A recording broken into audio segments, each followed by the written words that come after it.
Off Limits is the money podcast that blows up stereotypes, showing you that managing money doesn't have to be hard. We want you to thrive, not only with your money, but in every part of your life. What you will get out of this podcast is real, relatable, and relevant tips and strategies that you can apply today. Hi, I'm Donald Raymond, and this is Christine Spiak. We are money coaches, business owners, and colleagues who are passionate about helping you become more of who you are. So if you're ready, join us.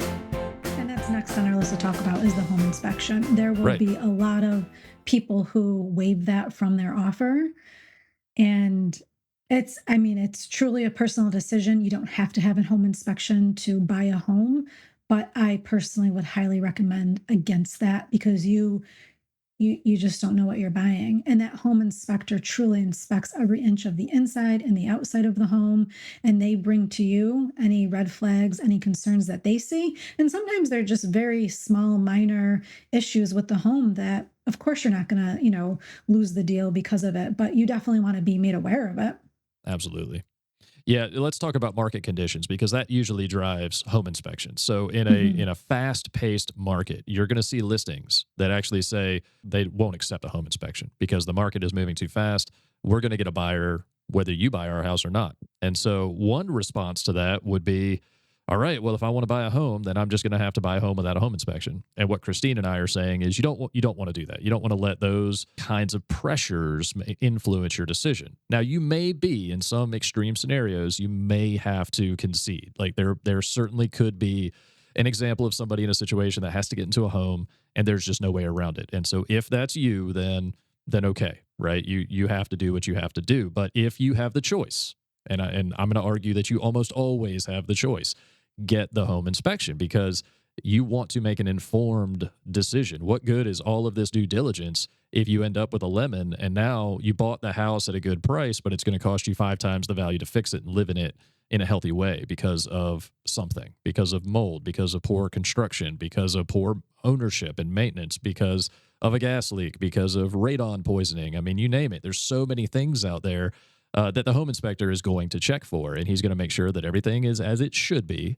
Now, that doesn't mean that it's, an elite property. It just means that it's safe and that it's built to code and that it passes all of the inspector's tests for being a sound home that is being presented in an appropriate way, right? Meaning, if somebody is selling a car as is where is, right? You guys have seen those ads. You go to buy a used car and they're telling you there's no warranty. I have no idea the condition of the car. Maybe I bought the car used and I just don't want it anymore. And so there's not, or the dealerships have the as is label on the cars, right? We've all seen them. That means you're not negotiating on price and that there's no warranty. And if it doesn't even drive off the lot, that you're responsible for towing it home. That is not how you want to buy a house. We don't want that to happen to you. So get the home inspection.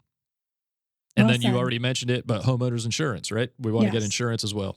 Yep. And then, I'll just repeat what I said.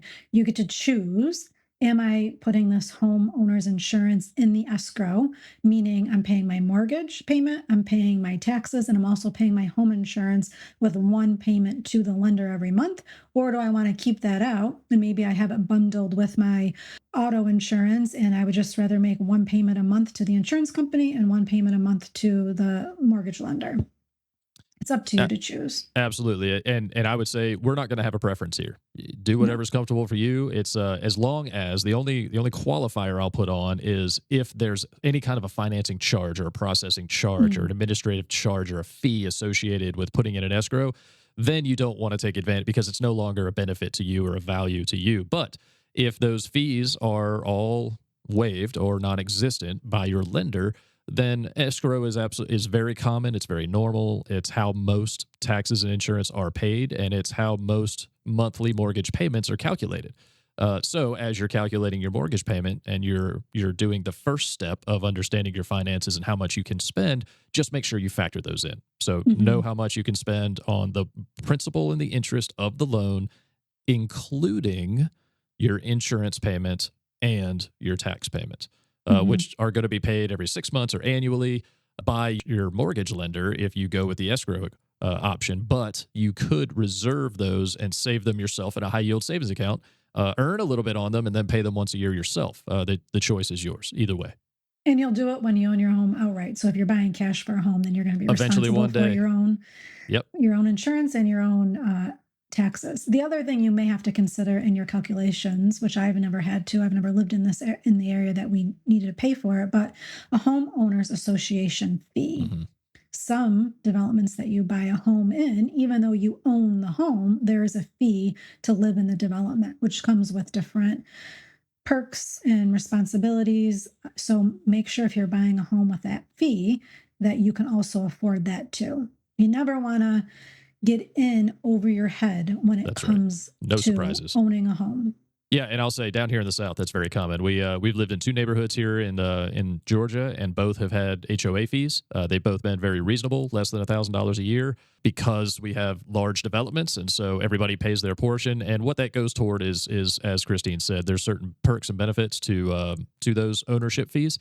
But there's also rules. There's restrictions on what can happen in your neighborhood. There's security that comes with that. There's updates that go with that, maintenance, road work. Landscape, pools, tennis courts, things of that nature. And then in our community, it happens to be a lake community, and there's a certain amount of cost that goes with maintaining a lake. And so we all pay a portion of that fee to maintain our lake. And, that's something that if you were to own a large enough property and have your own lake, you would be responsible for 100% yourself.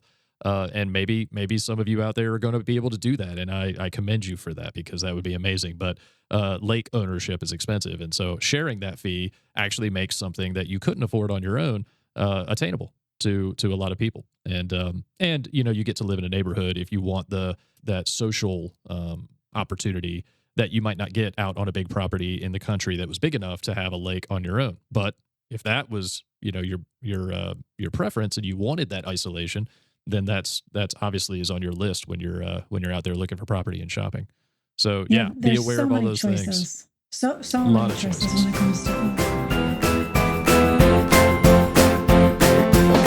Thank you for joining us on this episode of Off Limits. Beyond the podcast, we are money coaches who want to help you. So if you are looking for help managing your money, use the links in the description below to contact either of us and learn how coaching can help you thrive. Lastly, please help us to spread the word by subscribing, leaving a comment, and sharing our podcast with your friends and family.